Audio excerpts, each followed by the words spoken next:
Morning. இப்போ நம்ம பார்க்க போகிறது 8th மேக்ஸில் எக்ஸசைஸ் 3.1 கொஸ்டின் நம்பர் பார்த்தீங்கன்னா செகண்டில் find the product of the term second subdivision பார்க்க போகிறோம். 3x² y minus 3xy cube x²y² ப்ராடக்ட்னாவே என்ன அர்த்தம் அப்படின்னா மல்டிப்ளை பண்ணணும். ஓகேங்களா? இப்போ நெக்ஸ்ட் அடுத்தது என்ன பண்ணுறீங்க அப்படின்னா கொஸ்டின் எழுதிக்கங்க. செகண்ட் சப்டிவிஷனில் 3xy 3x² next minus 3xy cube x²y². ஓகேங்களா? இப்போ என்ன பண்ண போகிறோம் அப்படின்னா நெக்ஸ்ட் அடுத்தது நல்லா கவனமாக கவனிச்சுக்கிங்க.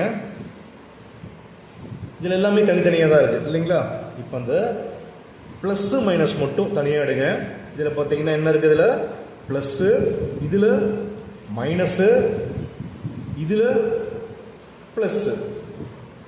ஓகேங்களா? இப்படி போட்டால் மல்டிப்ளிகேஷன் நடுவில் இருக்குன்னு இமேஜின் பண்ணிக்கோங்க. அப்போ என்ன வரும்? Plus minus plus. நெக்ஸ்ட்டு நம்பரை மட்டும் எழுதுங்க. 3 இன்ட்டு மறுபடியும் 3 இன்ட்டு 1. ஓகேங்களா?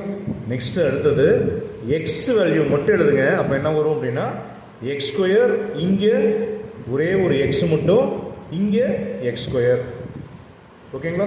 நெக்ஸ்ட் அடுத்தது இன்ட்டு இங்கே என்ன இருக்கு?